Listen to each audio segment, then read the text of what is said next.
There is a financial trap that looks like success. You get a raise. You start earning more. Your bank account finally begins to breathe. And then something strange happens. Your apartment gets bigger. Your car gets newer. Your clothes get more expensive. Your weekends become more luxurious. Your subscriptions multiply. Your expectations rise. And somehow, you are still stressed about money. You make more, but you don't feel richer. You earn more, but you still feel trapped. You upgrade everything except your freedom. This is lifestyle inflation.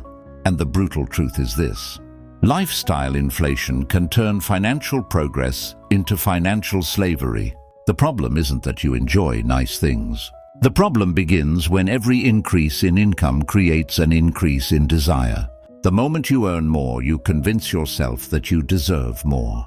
And eventually, the life you built requires the income you worked so hard to obtain. You don't own your lifestyle anymore. Your lifestyle owns you. The Stoics understood this danger thousands of years ago. Seneca warned about the danger of confusing luxury with necessity. Epictetus taught that freedom begins when we stop allowing external things to control our inner state. Marcus Aurelius repeatedly reminded himself to distinguish what is truly necessary from what merely appears desirable. Their message was simple: if your desires grow as quickly as your income, you may become richer without becoming freer. And today, we're going to confront the brutal truth about lifestyle inflation. Not from the perspective of someone telling you to live in poverty, not from the perspective of someone telling you that money doesn't matter, but from the perspective of Stoicism. Use wealth. Don't become owned by it. Chapter 1. The raise that didn't make you richer. Imagine two people. The first person earns $2,000 a month. Their expenses are $2,500. They have $500 left. Then they receive a raise.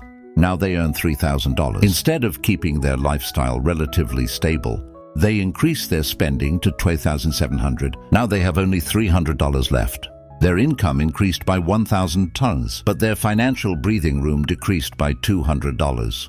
They became richer on paper and poorer in freedom. This is one of the most dangerous illusions in personal finance. We assume that higher income automatically creates financial security. It doesn't.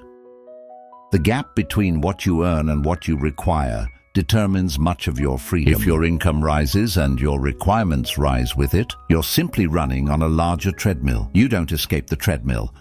You decorate it: a bigger house, a better car, more expensive restaurants, more vacations, more gadgets, more status, more things to maintain. And eventually, your monthly expenses become so large that losing your income becomes terrifying. That's not wealth.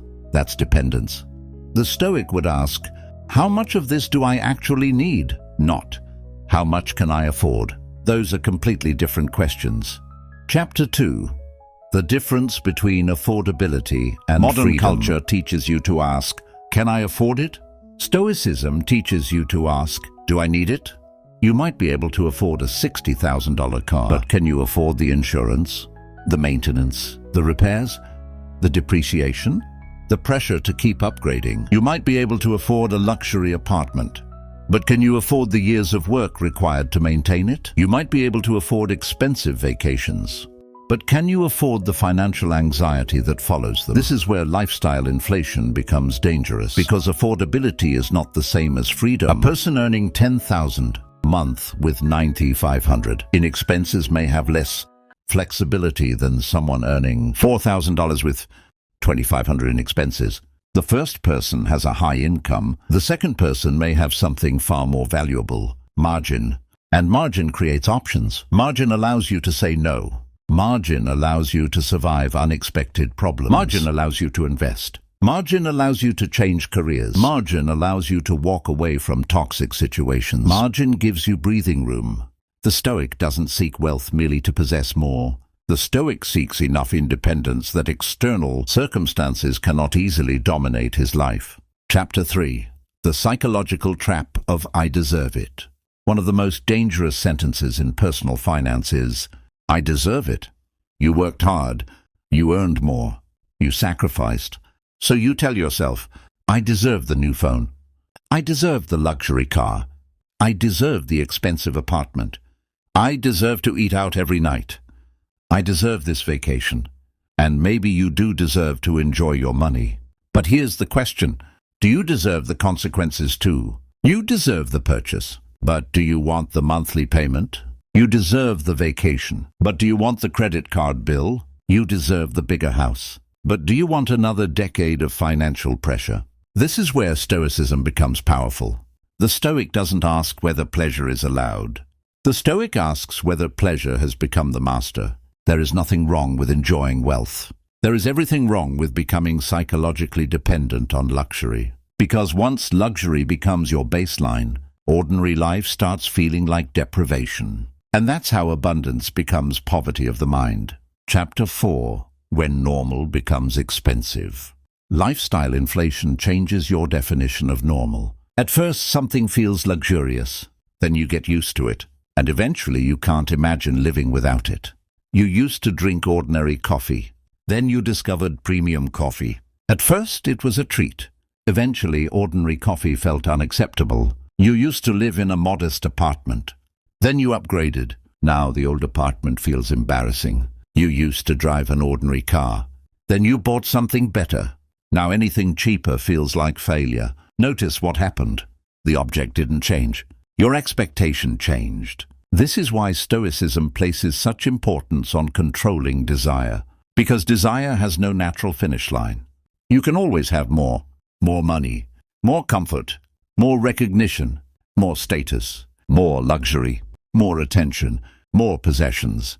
If you don't deliberately define enough, the marketplace will define it for you. And the marketplace has no incentive to tell you that enough is enough. Chapter 5. The Social Media Trap. Lifestyle inflation becomes even more dangerous when you start comparing your life to other people's highlights. You see someone driving a luxury car. You see someone traveling every month. You see someone's beautiful house. You see expensive restaurants, designer clothes, watches, jewelry. You begin thinking, I'm behind. And then you spend money trying to close a gap that may not even exist. You don't know their income. You don't know their debt. You don't know who owns the car. You don't know what sacrifices they make behind closed doors. You are comparing your complete financial reality with somebody else's carefully selected presentation. The Stoics would have considered this madness. Why allow someone else's possessions to dictate your emotional state? Marcus Aurelius constantly returned his attention to what was within his control. Your neighbor's car isn't within your control. Your friend's lifestyle isn't within your control. A stranger's Instagram post isn't within your control. But your desires are something you can examine. Your spending is something you can influence. Your habits are something you can change. Your definition of success is something you can choose. And that is where your power begins. Chapter 6. The hidden cost of upgrading everything. Every upgrade has a visible price, but it also has invisible costs. Buy a bigger house. You may also buy bigger utility bills. Buy a luxury car. You may also buy higher maintenance costs. Buy expensive clothes. You may also increase the pressure to maintain an image. Move into a more expensive neighborhood. You may also increase the cost of everything around you. This is why lifestyle inflation is deceptive. One decision creates dozens of secondary decisions. The expensive restaurant isn't just expensive. It can become your new standard. The expensive car isn't just a car. It can change your expectations. The bigger home isn't just more space. It can become a permanent monthly obligation. And suddenly your income isn't supporting your freedom. It's supporting your upgrades. Chapter 7. The Stoic Concept of Voluntary Discomfort. One of the most powerful Stoic practices is deliberately experiencing simplicity. Not because suffering is inherently good, but because voluntary discomfort reminds you that you can survive without luxury. Seneca famously practiced periods of simple living. He would temporarily live with less and ask himself, in essence, is this what I was afraid of? That question is incredibly powerful. Try it. Spend a weekend without unnecessary spending. Eat simple meals. Stay away from shopping. Don't upgrade anything. Don't seek entertainment simply because you're bored. And notice what happens. You may discover something important. You don't actually need as much as you thought. The purpose isn't deprivation. The purpose is freedom. If you can enjoy luxury but remain perfectly capable of living without it, luxury becomes a choice. If you cannot imagine life without luxury, luxury has become a chain. Chapter 8. Wealth should increase freedom, not pressure. Here's a better definition of wealth. Wealth is not merely the ability to buy more. It is the ability to need less. Imagine earning more money and using it to create freedom. You increase your savings. You invest. You eliminate unnecessary debt. You build emergency reserves. You acquire productive assets. You create multiple sources of income. You reduce financial anxiety. You gain the ability to say no.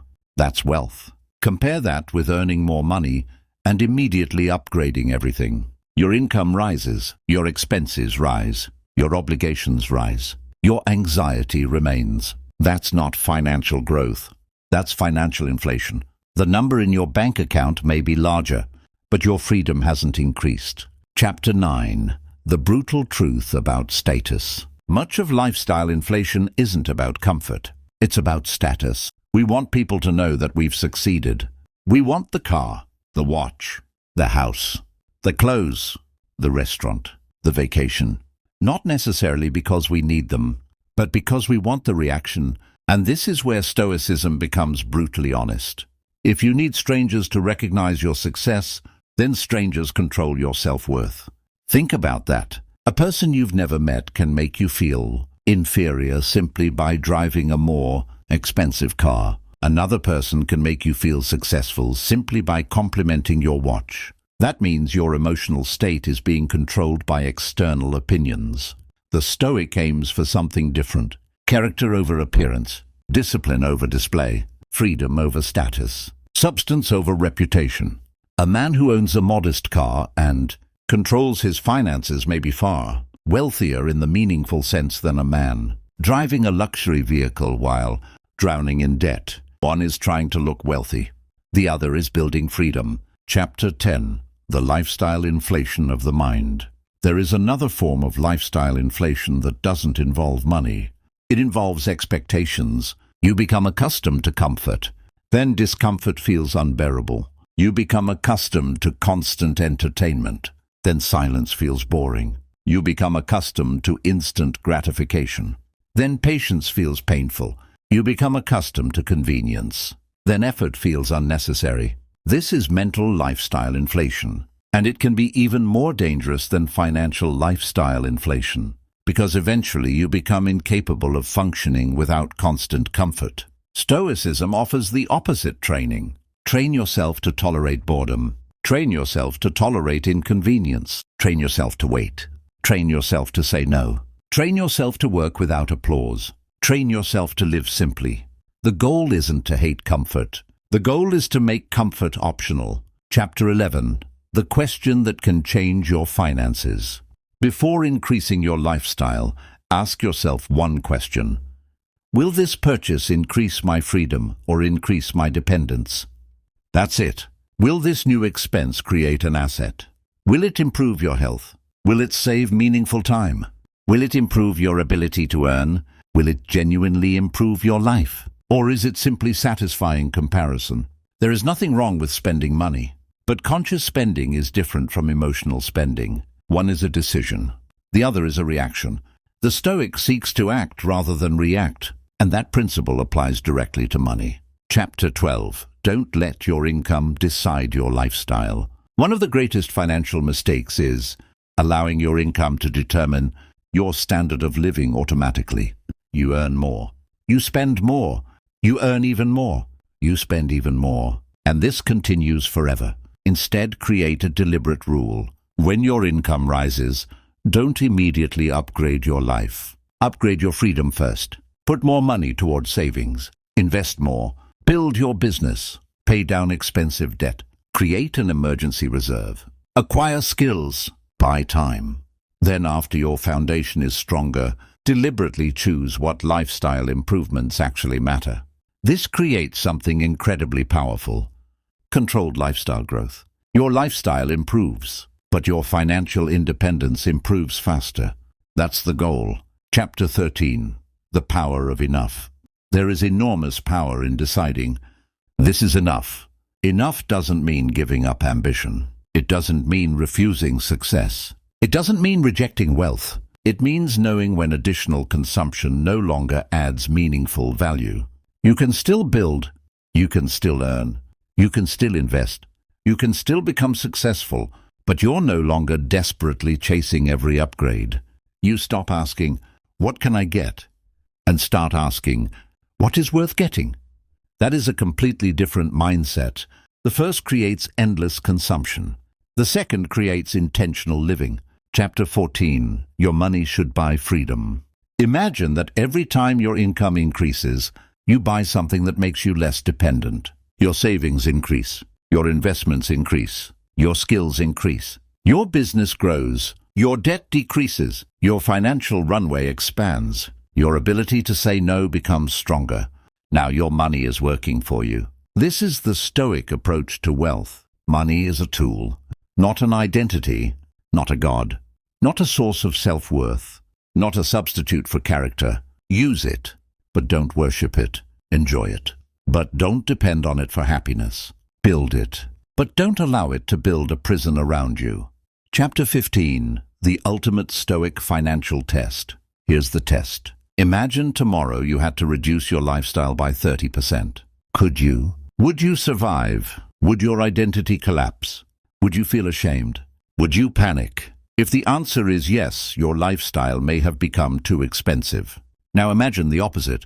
Your income increases by 30%. Could you continue living almost the same way for a while? If yes, you're building something powerful. You're building margin.